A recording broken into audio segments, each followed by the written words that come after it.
오늘 본문은 에베소서를 시작합니다.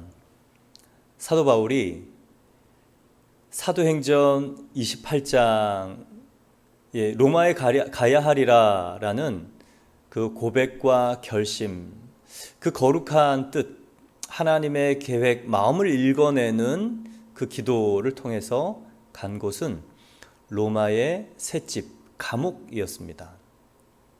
그렇게 사도행전이 끝났죠. 그러나 그 거대 제국 로마를 변화시킨 그 장소는 바로 그 셋집입니다.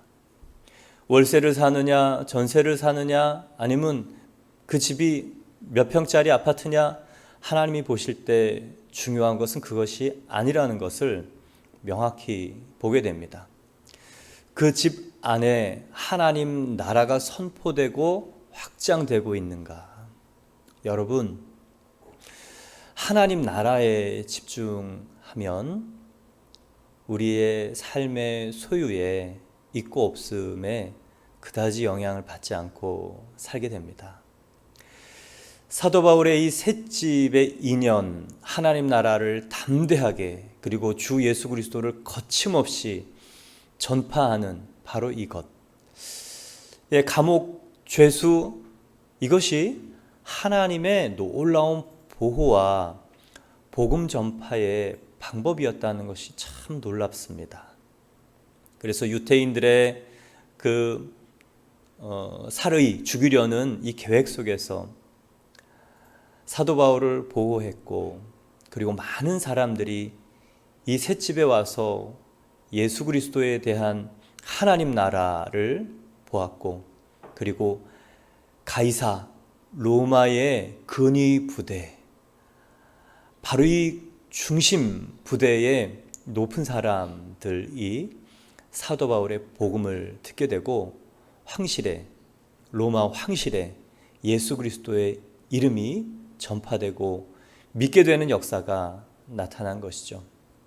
그래서 참 하나님은 놀랍고 은혜가 많습니다. 수가 많으시기 때문에 그렇습니다. 그 하나님을 믿는 사람에게는 모든 것이 협력하여 선을 이룬다. 그래서 바로 앞에 있는 실망할 일이 하나님의 큰 그림 안에 있는 아주 놀라운 한 수라는 것을 보게 되는 것이죠. 이 사도 바울은 로마에서 2년을 갇혀 지냅니다. 무엇을 할까? 사도 바울은 그 2년 동안 무엇을 할까? 복음을 전했죠. 예수님을 전했습니다. 그리고 우리에게 주시는 그 메시지는 어떤 것이 있을까? 그래서 오늘 이 사도 바울이 2년 동안 가르치고 또 전파했던 복음, 그리고 서신서, 편지를 통해서 기록한 이 옥중서신 네 가지 중에 한 가지, 에베소서를 설교하려고 합니다. 에베소서는 옥중서신이에요. 2년 동안 사도 바울이 감옥에서 썼던 편지가 에베소서, 빌립보서, 골로새서, 빌레몬서, 우리 이 네 가지를 감옥에 썼다 그래서 옥중서신이라고 합니다. 사도 바울은 감옥에서 무슨 생각을 했을까? 사도 바울은 감옥에서 무엇에 집중했을까? 그것이 우리에게 주는 메시지가 아주 크다고 생각했기 때문에 옥중서신을 선정하였습니다. 에베소서는 에베소를 비롯한 에베소 교회를 비롯한 그 소아시아의 모든 교회를 향한 편지입니다. 에베소 교회는 이 사도 바울이 개척한 교회가 아닙니다. 사도 바울이 갔을 때 아볼로를 통해서 세례 요한의 세례를 받은 12사람이 있었고, 그래서 사도 바울이 이제 성령에 대하여 또 주 예수 그리스도의 이름으로 세례를 받으라라고 세례를 줄 때 성령이 임했습니다. 그래서 석 달 동안 예수님에 대해서 가르쳤죠. 세례 요한의 세례를 아는 사람들이 해야 할 일, 세례 요한은 예수님을 나타내기 위해서 먼저 온 사람입니다. 그래서 사도 바울은 그것을 알았기에 예수 그리스도를 집중적으로 3개월 가르쳤습니다. 그래서 그 결과 사람들이 싫어해서 이제는 두란노 서원을 세우고 오전 11시 또 오후 3시 또는 4시라고도 얘기하는 이 4시간 오침 시간, 점심에 중동 한낮에 뙤약볕 때문에 일하지 않는 그 시간에 두란노 서원에서 예수 그리스도와 하나님 나라를 강론합니다. 날마다 강론합니다. 사도 바울도 대단하죠. 아침 저녁으로는 텐트를 짓는 텐트를 만드는 일을 해서 사역비를 벌었습니다. 그리고 남들이 다 쉬는 그 시간에 말씀을 가르쳤습니다. 근데 말씀을 배우러 오는 사람들도 대단했어요. 이방인, 헬라인들이 많았죠. 그 사람들이 예수 그리스도가 하나님이시고 그분이 나의 주권자이신 것을 배우러 모든 사람이 쉬는 그 정오의 오침 시간에 잠을 자지 않고 와서 배웠던 것이죠. 그렇게 2년을 꼬박 가르쳤습니다. 그동안에 일어났던 에베소에서의 일은 아주 놀랍습니다. 에베소 도시의 도시 아이덴티티는 아데미 신전입니다. 이 아데미 우상, 이 헬라어로 하면 다이아나 신, 여신이죠. 이 풍요의 여신. 그래서 풍요와 다산. 그래서 이 도시는 이 미신 우상과 그 우상의 미니어처를 만드는 이 상업이 결탁된 미신이 경제를 주관하는 도시예요. 그 도시의 경제 흐름을 바꿔요. 사도 바울이 전한 예수 그리스도의 복음이 도시의 돈의 흐름을 바꿔놓습니다. 이 직업의 흐름을 바꿔놔요. 왜요? 우상 가짜다. 저거 힘이 없다. 영향력이 없다. 보이지 않는 하나님이 참 하나님이다 라고 믿는 사람들이 생겼고 그것을 사지 않고 또 그 가짜를 불매하게 됩니다. 그래서 이 도시에 거룩한 영향력이 생겨났어요. 그래서 이 도시에 그 마법사들이, 이 주술사들이 자신의 이 생업인 밥벌이인 이 마술책들을 20만 권이나 되는 아주 놀라운 그것들을 다 태우는 놀라운 일이 일어났었죠. 지금으로 말하면 이 점집 또 무당집 이 철학관 이런 모든 사람들이 회심을 하고 예수님께 나오고 자기들이 봤던 이 생업의 도구였던 그 책들을 다 불태웠던 것입니다. 여러분, 복음이 한 도시를 바꿀 수 있는가? 그거를 믿어야 됩니다. 도시가 복음 때문에 바뀔 수 있는가? 사람들은 돈이, 권력이, 그리고 그런 사람들의 결탁과 연합이 도시를 움직여가는 줄 알아요. 대부분 그렇게 생각합니다. 그런데 하나님께서 2000년 역사상 불쑥 그 도시의 흐름을 바꾸신 적이 있었어요. 거룩한 영향력이 예수 그리스도의 복음이 선포될 때마다 바뀌었습니다. 일제시대 바로 전에 평양의 대부흥 운동이 그랬고요. 이 로마 1세기 로마가 그랬고요. 또 1900년대 몽고, 만추리아, 또 미국의 LA 아주사거리, 그 도시에 하나님이 기름 부으셔서 많은 사람들을 보내셔서 그 부와 또 사람들이 모이기 직전에 하나님께서 도시를 깨끗하게 하시고 도시를 바꿀 거룩한 복음에 완전히 물든 사람들이 그곳에서 이 거룩한 도시혁명, 예수혁명을 먼저 일으켰다는 것을 역사상 많이 봅니다. 그래서 지금도 여러분 그걸 믿어야 됩니다. 예수님이 이 십년 골수에 깊이 박혀있는 사람은 반드시 이 생명의 영향력을 나타내고 도시를 변화시킬 수 있다. 나라를 변화시킬 수 있다. 로마 제국을 변화시켰다면 저와 여러분이 살고 있는 이곳은 반드시 변합니다. 그러나 또 반대하는 이 데메드리오라는 은장색, 이 미니어처를 만드는 이 사람들의 이 수장격인 사람이 사도 바울의 일행을 고소하고 죽이려고 아데미 신전을 막 끌고 갑니다. 복음이 이렇게 그 안에서 역사하시면 소동이 나죠. 생명의 소동과 함께, 그리고 그것을 반대하는 소동이 났던 곳이 바로 그 에베소입니다. 그로 말미암아 많은 이방인들, 헬라인들이 예수 그리스도 앞에 나오고 교회에 나오게 되었어요. 그로 인해서 생긴 여러 가지 일들은 무엇이냐? 유대인 믿는 자들 뿐만 아니라 이제 다수가 된 헬라인 이방인 개종자들, 예수 믿는 사람들, 이 사람들이 어떻게 연합할 것인가, 교회는 무엇인가, 그리고 교회의 본질은 무엇인가, 그리고 교회의 본질을 넘어서 예수 믿는다는 것은 무엇인가, 하나님은 누구고 믿는 사람은 누구고 그리고 예수님은 누구신가에 대한 이 본질적인 내용을 사도 바울이 편지로 쓰는 것이 바로 에베소서입니다.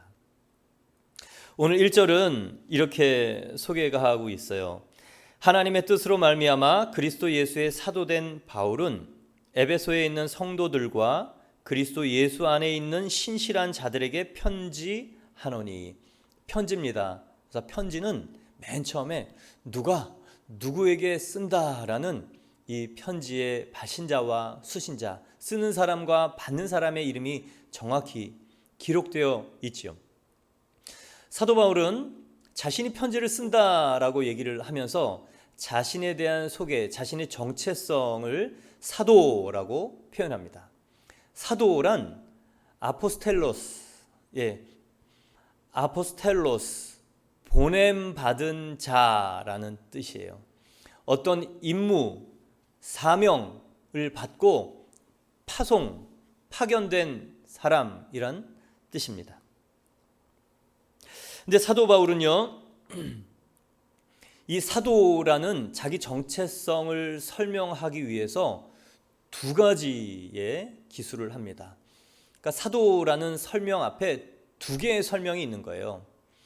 첫 번째는 누구로부터 파송받은 사도인가라는 하나님으로부터 하나님의 뜻으로 말미암은 사도라는 설명이 되어 있습니다. 사도 바울은 누구에 의해서 사도가 되었습니까? 하나님이라는 거예요. 여러분의 정체성, 저는 누구입니다 라는 정체성의 시작이 하나님으로부터 시작하십니까? 사도 바울이 사도가 된 그 시작, 하나님의 뜻, 하나님 때문에 시작된 정체성이 본인의 제1 정체성이라는 것입니다. 여러분에게도 저는 하나님의 뜻으로 말미암아, 하나님으로 말미암아, 또 하나님 때문에 이렇게 무엇을 하고 있는 저입니다라는 여러분의 첫 번째 정체성이 하나님으로 시작되기를 축원합니다. 그러면 사도 바울은 왜 이렇게 사도라는 그 정체성 앞에 하나님의 뜻으로 되어 있는 것을 강조하는가? 1세기 그리스도인 세계 안에서는 이 12사도, 예수님의 12제자가 12사도가 되었다라고 말하여졌습니다. 가룟 유다를 제외하고 이 11명, 그러나 예수님의 부활을 목격한 사람 중에 마띠아가 12사람에 꼽혔죠. 12제자가 이제 12사도가 된 것입니다. 또한 성경에는 사도라고 불림받은 사람들이 있습니다. 바울과 바나바예요. 그리고 예수님의 동생인 야고보입니다. 이 사람들이 성경에 사도라고 기록이 되어 있어요. 이 사도라고 기록된 사람들, 하나님의 뜻으로, 하나님의 은혜로 사도가 되었다고 기록하는 사람들의 공통적인 특징이 무엇이냐? 부활하신 예수님을 만난 것입니다. 그래서 사도 바울은 고린도전서 15장 9절과 10절에 이렇게 자신을 사도라고 설명하고 있습니다. 고린도전서 15장 9절과 10절을 보면 나는 사도 중에 가장 작은 자라. 나는 하나님의 교회를 박해하였으므로 사도라 칭함받기를 감당하지 못할 자니라. 그러나 내가 나된 것은 하나님의 은혜로 된 것이니. 여러분, 사도 바울이 사도가 된 바로 그것, 하나님의 은혜, 하나님의 뜻, 하나님으로 말미암아 사도가 되었습니다라는 그 고백, 그런데 그 이전에 어떤 상황에서 하나님의 은혜를 깨닫게 되었는가? 그것이 바로 고린도전서 15장 9절 10절 바로 그 앞에 나오는 3절에서 9절의 내용 중요합니다. 성경대로 그리스도께서 우리 죄를 위하여 죽으시고 성경대로 다시 살아나사 게바에게 보이시고 12제자에게와 500의 형제에게 일시에 보이셨으며 그 후에 대다수는 살아있고 어떤 사람은 잠들었으며 그 후에 야고보와 모든 사도에게와 맨 나중에 만삭되지 못하여 난 자 같은 내게도 보이셨느니라. 그 다음에 사도로 부름받은 자신과 그것이 하나님의 은혜라는 것을 깨닫게 되는 것이죠. 이 사도 바울의 사도라는 제일 정체성의 시작이 하나님이었다는 것, 근데 그 하나님의 은혜이고 하나님의 뜻이라는 것을 깨닫게 한 가지 전제 조건이 있습니다.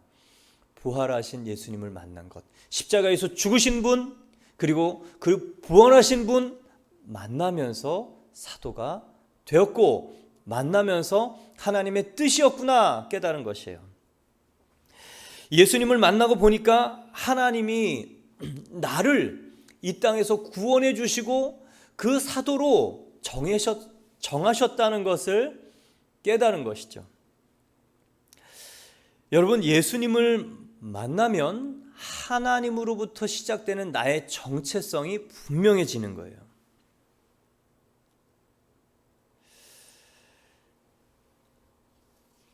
이 사도 바울처럼 많은 사람들은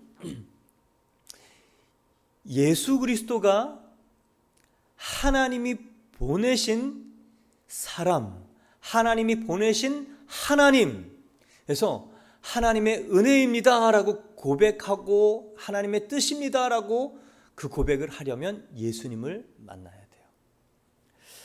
내가 믿음의 사람인가, 정말 하나님의 뜻 가운데 걸어가고 있는 사람인가를 알 수 있는 몇 가지 그냥 표면적이고 단적인 표시들이 있습니다.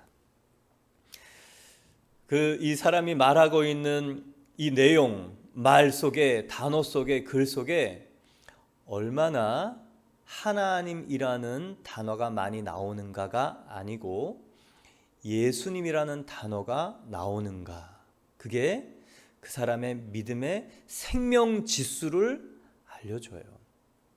왜냐? 하나님께서도 예수님을 보내주셔서 하나님을 만나게 해주셨어요. 믿음의 시작도 예수님을 만나는 것입니다. 그리고 하나님의 역사도 예수님께서 내 이름으로 기도해라, 예수님의 이름으로 기도할 때 하나님의 역사가 나타나기 때문에 그렇습니다.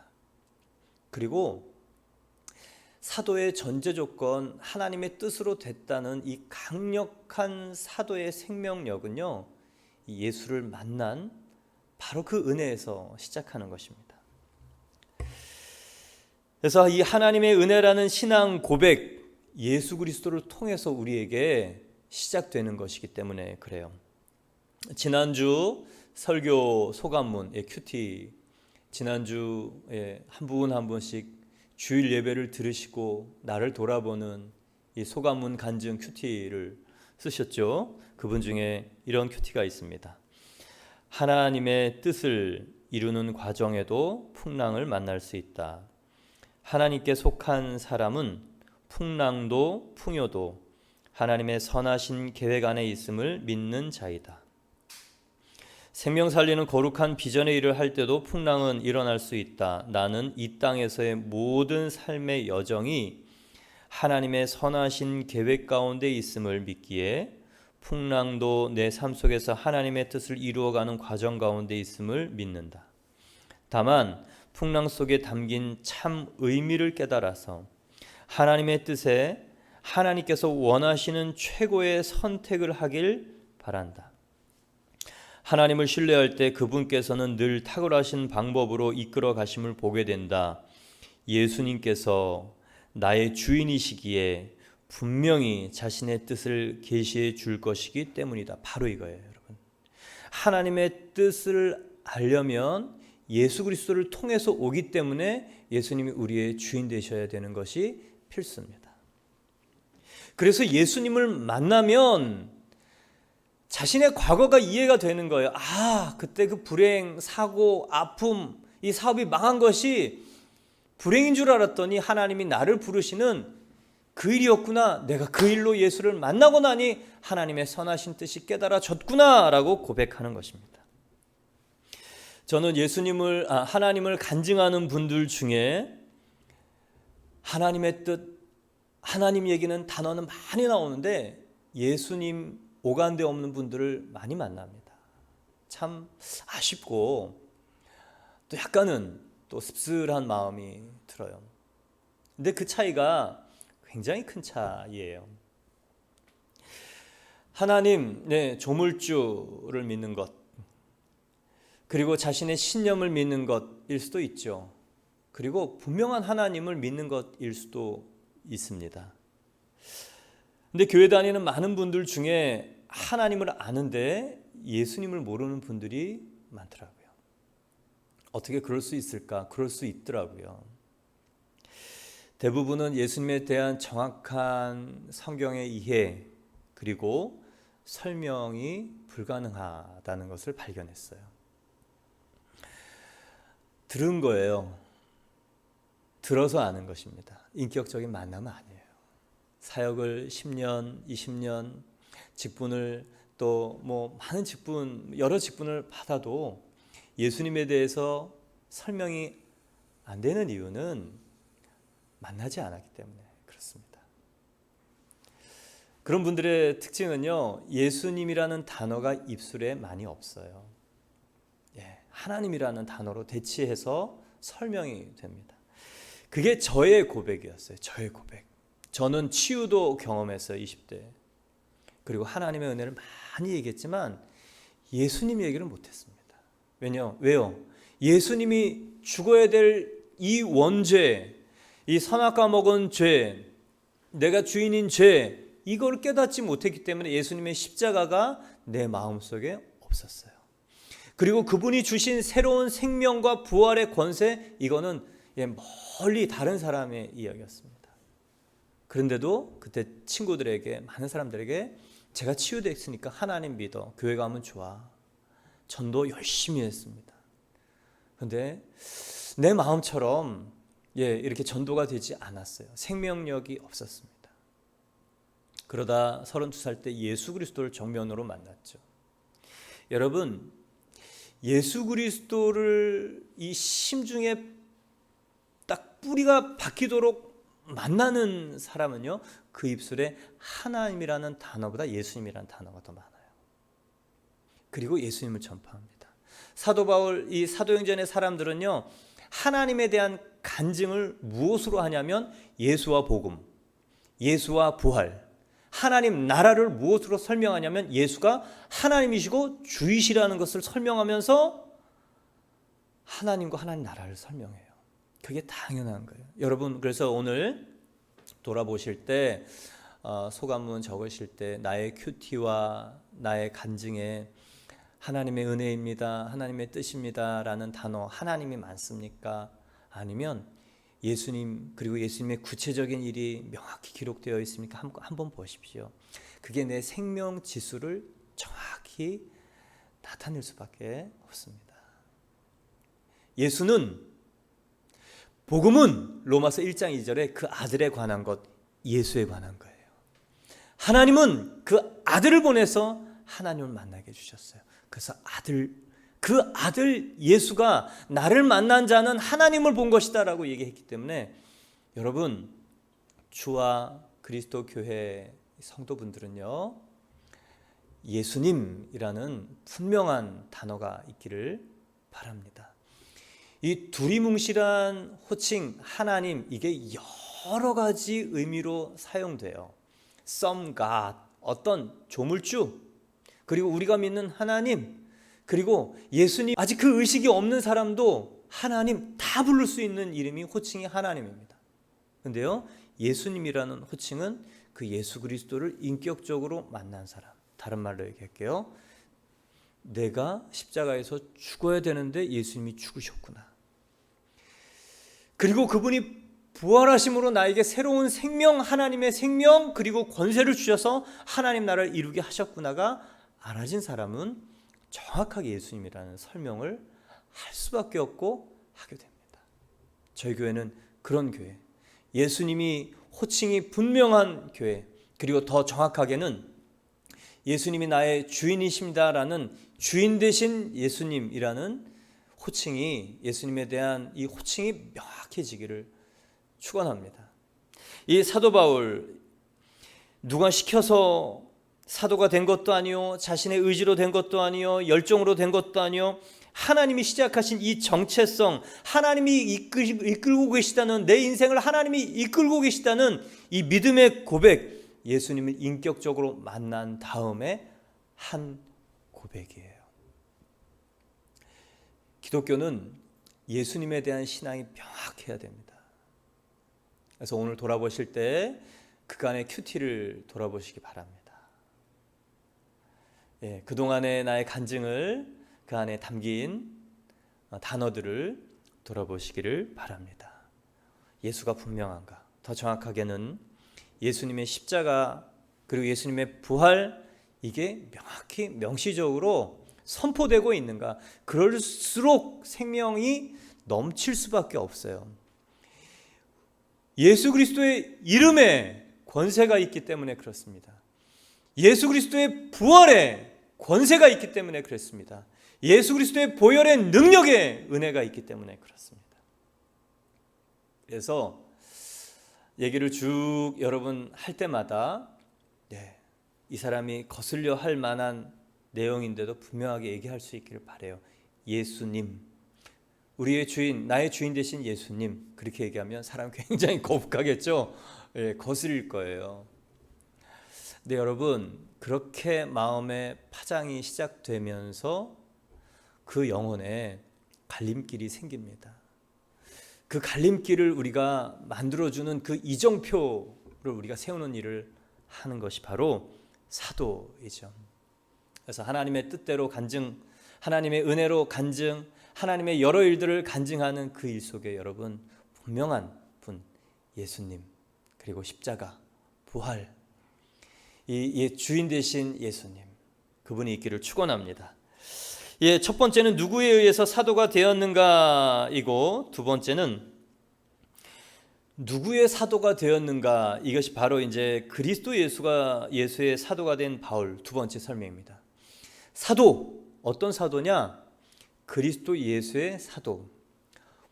이 사도가 된 목적을 설명하고 있습니다. 그리스도 예수를 전파하는 사도라는 것입니다. 사도가 된 목적, 이것이 바로 예수 그리스도를 전파하는 일이 사도의 목적이라는 것을 설명하고 있어요. 서신서를 보면요, 이 사도 바울이 자신을 설명하는 소개가 종으로 설명되어 있는 곳도 있고 사도라고 설명되어 있는 곳도 있습니다. 빌립보서는 그리스도 예수의 종 바울과 이렇게 시작하죠. 그리고 디도서는 종이요 사도로 시작합니다. 그리고 예수 그리스도의 종 바울은 사도로 부르심을 받아, 이건 로마서는 이렇게 사도와 종이 같이 있어요. 그리고 빌레몬서는 갇힌 자라는 단어로 시작하죠. 그런가 하면 이 종이라는 소개 말고 사도라는 소개가 나와 있는 서신서가 많이 있습니다. 하나님의 뜻을 따라 그리스도 예수의 사도로 부르심을 받은 고린도 전후서, 또 에베소서, 골로새서, 또 갈라디아서는 하나님 아버지로 말미암아 된 사도 바울은, 이 사도라는 호칭이 나옵니다. 그러면 여러분 제가 좀 물을게요. 사도 바울은 종일까요? 사도일까요? 또 그가 이 신학적인 로마서와 갈라디아서 설명하는 이 자녀에 대해 설명하고 있는데, 사도 바울은 우리에게 종이라고 얘기하는 것일까요? 사도라고 얘기하는 것일까요? 자녀라고 본인을 설명하는 것일까요? 근데 오늘은요, 이 사도라고 설명하는데 이 종과 사도의 관계가 명확해야 사도가 될 수 있습니다.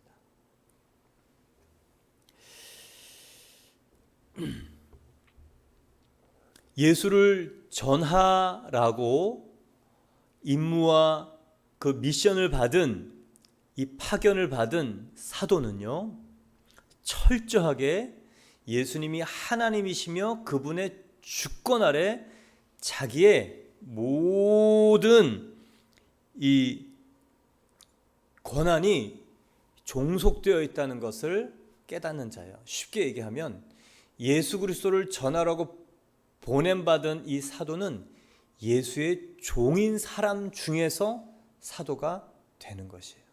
예수님을 만나면 그분이 하나님이시고 나는 죽어야 될 존재인데 그분이 살려주신 것을 깨달으면서 그냥 이 존재의 차이, 갑과 을의 차이, 조물주와 이 하나님과 인간의 차이가 너무도 분명해져서 여러분 주종 관계가 명확해지는 것입니다. 하나님과 인간, 이 피조물과 창조주의 관계, 이 갑과 을의 관계, 이게 명확해지는 것이죠. 근데 그 은혜가 자녀가 되는 것이고 그 은혜가 상속자가 되는 것이고 이제 사도로 보냄을 받는 것이죠. 그래서 사도로 보냄 받기 전에 첫 번째 정체성은 종이어야 돼요. 지난주 중에 오신 한 분 중에 그 간증을 이렇게 들으면서 참 흐뭇했어요. 직장에서 이제 작년부터 큐티 모임을 하고 있다. 그래서 한 분 한 분 명목상의 그리스도인들이 큐티에 참여하고 또 그 자신의 상처와 어려움들을 숨겨왔던 것들을 얘기하고 또 예수님에 대해서 알아가게 되고 있는 과정을 얘기해 주었습니다. 같이 일하시는 이 동료분도 오셨는데 그분 말이 3년 동안 이 집사님을 지켜봤더니 매년 변하더래요. 이분이 변하는 것을 보면서 자기도 그리스도인인데 이분이 변화되는 것을 보면서 자신도 같이 큐티 모임을 하게 되었고 지금은 그 회사 그 사장, 원장님도 이 큐티를 보내고 또 많은 사람들이 같이 기도하는 직장이지만 하나님 나라를 이뤄가는 그 참 소중하고 거룩한 일을 하게 되었다. 3년 동안 하나하나 달라지는 모습을 보면서 자기도 이 109절을 외우게 되었다. 우리가 예전에 작년에 했던 이 109절 외우셨다는 얘기를 하더라고요. 근데 이 집사님의 그 변화의 시작이 어디냐고 이렇게 봤더니 그분이 이 얘기를 해요. 목사님 예전에 목사님께서 빌립보서 강의하실 때 1장 1절 그리스도 예수의 종 강의를 하는 그 종이라는 단어가 그날 가슴에 와서 콕 박혀서 몇 달 동안 종에 대해서 생각하고 묵상하고 그리고 직장 안에서도 이 종 그 생각을 했다는 거예요. 그리고 직장에서 자존심 상하는 일이 있어서 막 불평하고 그러고 싶을 때 그 생각이 났다는 겁니다. 내가 종이지. 아니, 종이 무슨 불평해. 종이 무슨 화낼 권리가 있어. 그래 나 종이지. 이게 계속 반복이 되면서 옆에 있는 사람들이 보고 같이 변화가 되는 거예요. 여러분, 나는 예수님의 종인가? 사도가 되기 전에 이 사람의 먼저 첫 번째 정체성은 예수 그리스도의 종이어야 됩니다. 목사님 저 별로 사도 되고 싶은 마음 없어요. 그거 사도 되면 뭐 좋은 것보다 어려움이 더 많고 그리고 이 땅보다 하나님 나라의 것들 보는데 저는 이 땅이 좋아요. 그런 분에게는 제가 더 드릴 말씀이 없습니다.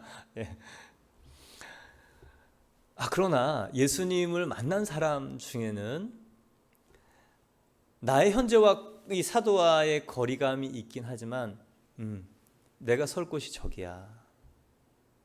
더 정확하게 얘기할게요. 예수님을 정면으로 만난 사람은 그 사도가 됩니다. 예수님을 전하는 그 일을 하지 않을 수 없는 사람이 사도인 거죠. 그 사람은요, 먼저 종이 되는 거예요. 사람 시험, 이 자존심 시험, 이거를 통과한 사람이 예수 그리스도의 생명을 강력하게 다른 사람에게 심어 놓을 수 있는 사람이 되는 거예요. 그래서 저요, 어제 지난주 중에 참 기분이 좋았어요. 제가 한국에 돌아와서 이 주인 되심의 복음, 예수님의 주인 되심의 복음을 2년 동안 선포했죠. 그래서 저 목사님은 저거밖에 할 게 없나 보다, 맨날 똑같은 얘기를 한다, 그런 얘기를 들었습니다.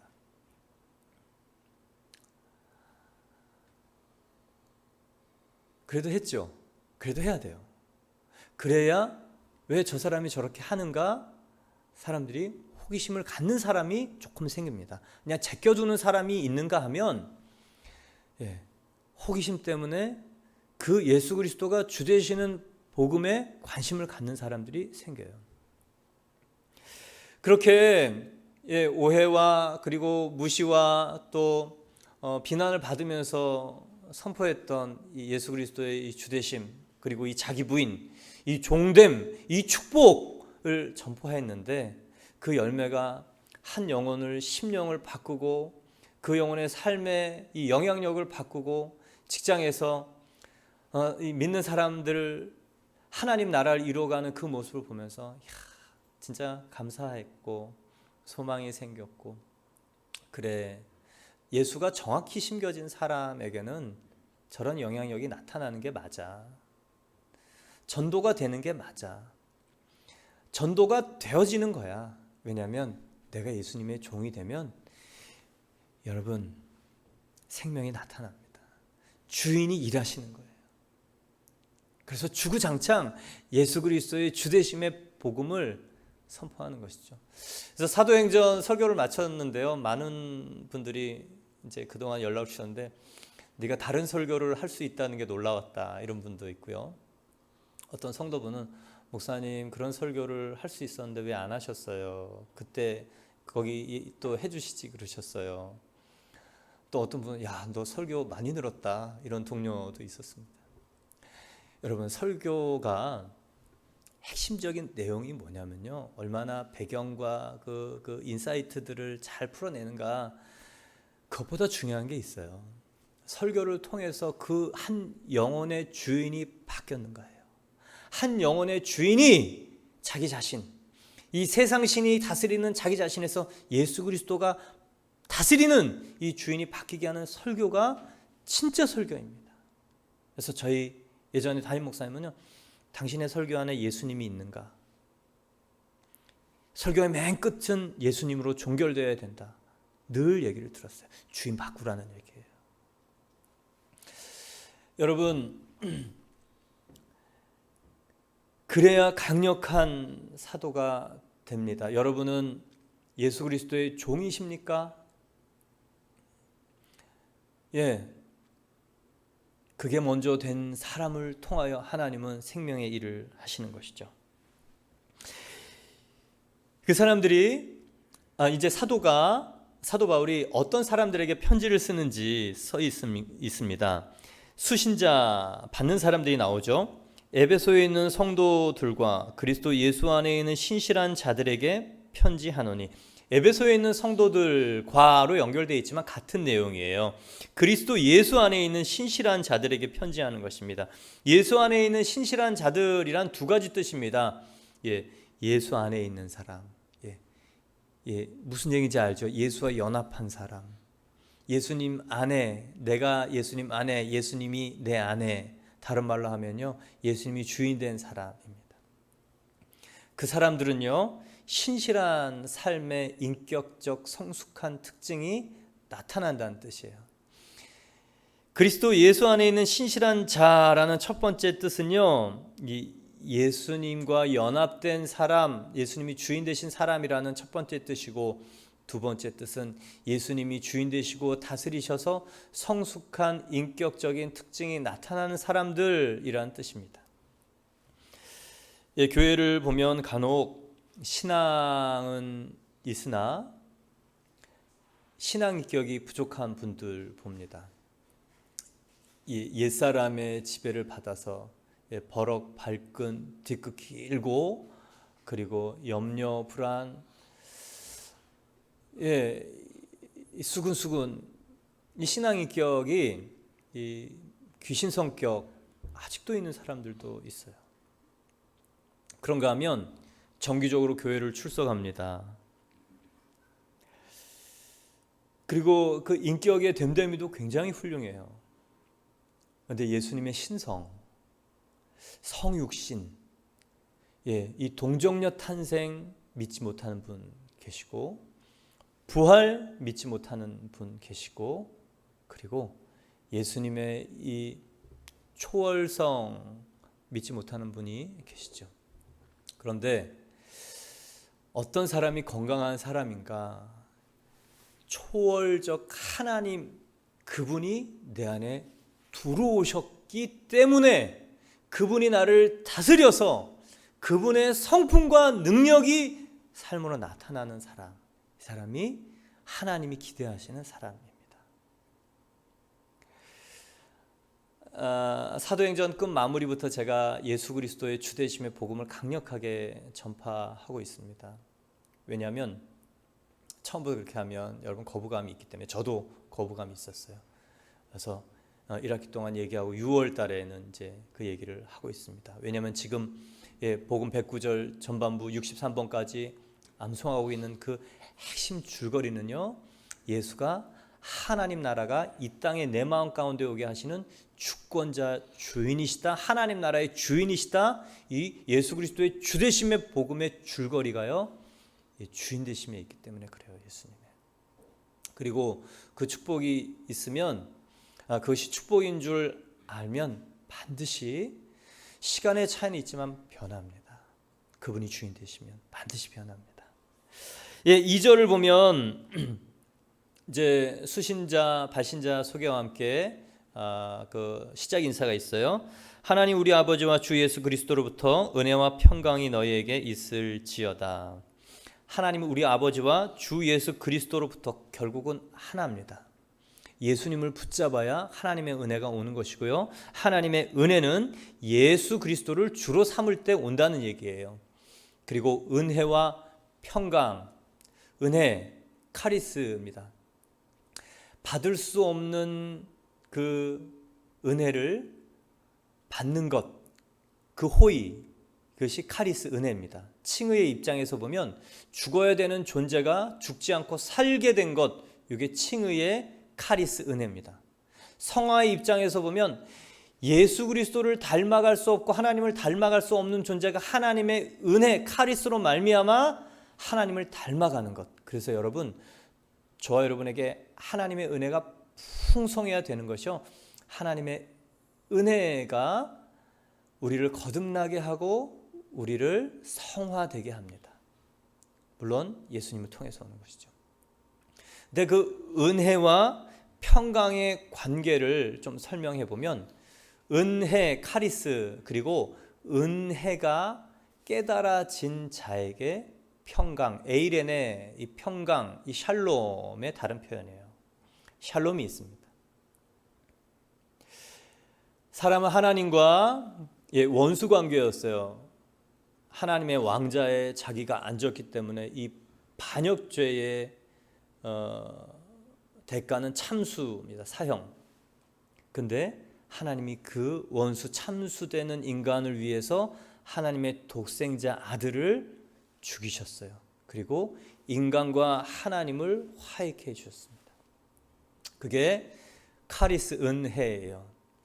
그래서 은혜를 깨달은 사람에게 평강이 있는 이유는요, 하나님과 인간, 이 수직적인 평강, 화평, 샬롬이 만들어지는 거예요.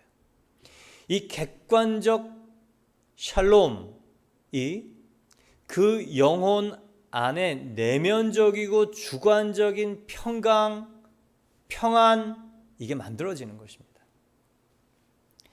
지난주 큐티에 이게 정확히 잘 나와 있는 게 있어요. 예수님을 만났더니 내 마음에 평강이 생기고 있다라는 간증인데요.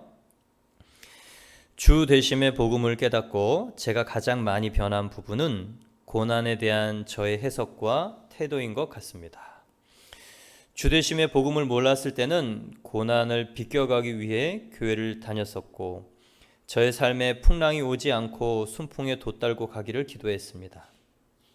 저 역시 사도 바울처럼 하나님의 마음에 합한 기도, 하나님께서 깜짝 놀랄 거룩한 기도를 드리고 싶다는 소망이 생깁니다. 기도의 내용은 믿음의 정도와 비례하는 것 같습니다. 풍랑이 와도 두렵지 않은 것은 하나님의 선하신 계획을 신뢰하고 믿기 때문인 것 같습니다. 저희 가정에도 풍랑이 일고 있습니다. 예전에는 풍랑이 오면 제 마음에 더 큰 풍랑이 일어 두려웠습니다. 지금은 잠잠히 하나님의 계획이 무엇일까를 기다려보고 인도하심대로 가게 되는 것 같습니다. 풍랑이 오든 오지 않든 샬롬이 되는 것은 예수님이 저의 주인 되시기 때문인 것 같습니다. 그 풍랑을 다스리시는 분이 이 안에 주인 되셨다. 그래서 이제 풍랑이 올 때 우리 안에 더 큰 풍랑이 내 안에 일었었는데 그것이 잠잠해진다. 이 하나님과의 수직적 이 평화가 이루어진 사람의 내면적이고 이 주관적이고 정서적인 평안이 그냥 만들어지는 거예요. 세상보다 큰 이가 이 안에 계시기 때문에. 그리고 그 사람들은요, 이 수직적 샬롬이 수평적 샬롬, 사람들과의 평강, 화평으로 이어집니다. 그 다음 간증이에요. 갑자기 작은 아이가 휴가를 나와서 4박 5일을 함께 했습니다. 아이랑 밥도 먹고 쇼핑도 하고 함께 찬양도 들었습니다. 예전엔 할 말만 하던 아이가 이번엔 끊임없이 제게 말을 해서 너무나 바빴지만 마음은 기뻤습니다. 아이가 제게 자기 이야기를 이렇게 많이 했던 것은 살면서 처음인 것 같습니다. 아이와 그동안 막혔던 담이 허물어진 것 같아 너무 감사하게 되었습니다. 하나님께서는 때로 믿는 우리에게 고난도 주십니다. 사도 바울 역시 유라굴로 강풍 같은 고난이 왔지만 두려워하지 않았고 그 고난을 생명 살리는 일의 기회를 삼았는데 주되심의 복음을 가진 자의 모습이었습니다. 내가 주인 되어 살 때는 늘 분주하고 바빴고 또 기쁨도 없었습니다. 예수님이 주인 되시니 바쁠 것이 없고 조금 늦어도 그것이 바른 길임을 믿습니다. 사도행전을 마치며 뒤돌아보니 참 많은 은혜를 받았고 도전을 받았습니다. 무엇보다 사도행전을 통하여 제 삶의 목적이 더 분명해진 것 같아 감사하게 됩니다. 이번에 간증 속에 하나님이신 예수님이 내 안에 들어오시면서 그분이 세상보다 크신 분이 나를 주관하시고 다스리시면서 내 앞에 있는 이 풍랑이 잠잠해지는 것, 평안이 있는 것, 그리고 그 예수님의 다스림과 이 섭리가 믿어지면서 내가 움직이고 또 다스려가려고 했던 그 자녀들과 화평의 관계가 이어지는 이 수평적 관계 확산. 주되심의 복음을 선포하면서 가장 큰 특징은 뭐냐면요, 가족과의 화해예요. 그게 처음으로 나타납니다. 가장 많이 나타납니다. 가까운 주변에 있는 사람들과의 관계가 새로 정립되는 것이 나타납니다.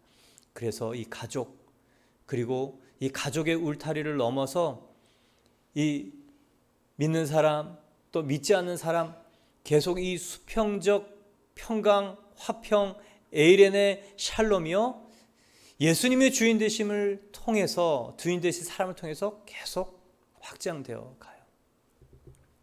기독교가 능력인 이유는 바로 이거예요.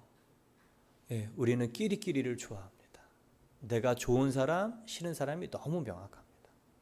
근데 예수님이 주인 되시면 그게 반역인 걸 알아요. 그리고 예수님이 주인 되시면 예수님이 사랑하시는 사람들을 보게 되는 것입니다.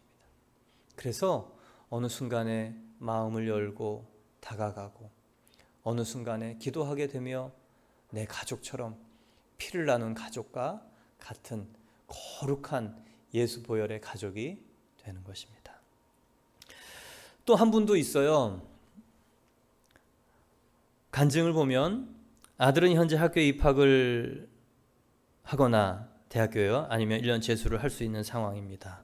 기다리는 동안 단과대학 캠퍼스에서 뜨거운 땡볕 아래 잡초 뽑고 청소하고 책상 옮기고 하는 일들을 하고 있습니다. 돈을 모아 중고차를 살 계획을 하고 있다고 합니다. 내 마음에 아들이 안쓰럽고 조금은 슬픕니다. 아들 자신도 자신이 과학 전공을 마쳤는데도, 그러니까 대학을 마쳤어요. 외국에 있는 분입니다. 이 일을 해야 하니 우울해합니다. 그럼에도 불구하고 감사할 수 있는 것은 워낙에 불평을 잘하던 아들이 어제부터는 불평하지 않고 기쁘게 감당하고 있는 것입니다.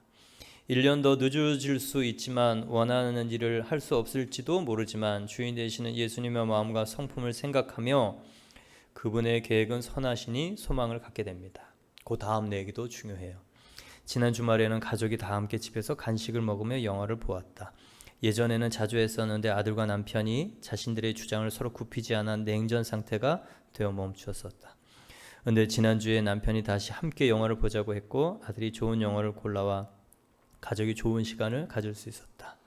우리를 위해 다 주신 주님을 주인으로 모시고 주님께서 기뻐하실 일이 무엇인가를 생각하며 행하다 보니 어느새 깨어진 것이 회복되어져 감을 느낀다. 그러니 주님이 주인 되심은 엄청난 축복이다. 여러분, 하나님과 화해가 된 사람, 은혜 받은 사람 안에 평강이 있고요. 그 예수님이 주인 되심의 그 평강이 다른 사람과 화목하게 되고요. 그래서 그 사람 안에 풍랑이 있는 사람에게 안심하라. 배는 깨질지 모른다. 그러나 생명은 지킬 수 있다. 생명은 구원할 수 있다. 라고 말할 수 있는 거죠. 한 집사님 큐티는 아주 인상적이에요. 우리는 배를 지키려고 생명을 버린 사람인지 모릅니다. 정말 중요한 이 생명을 지키기보다 배를 지키기 위해서 생명의 위태로움 속에서 살았다. 정말 맞는 얘기죠. 그런 사람들이 우리 안에 있는 이 예수 그리스도의 주되심의 평강과 생명을 보고 우리한테 다가올 때 여러분 분명하게 사도의 직분을 감당하는 저와 여러분 되기를 바랍니다.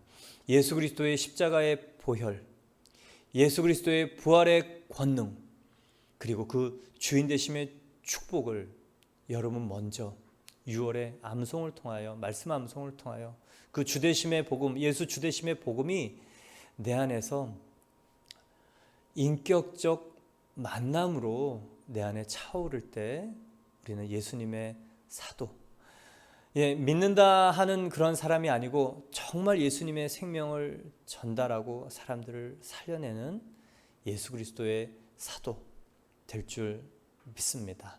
우리 함께 찬양하고 기도하겠습니다.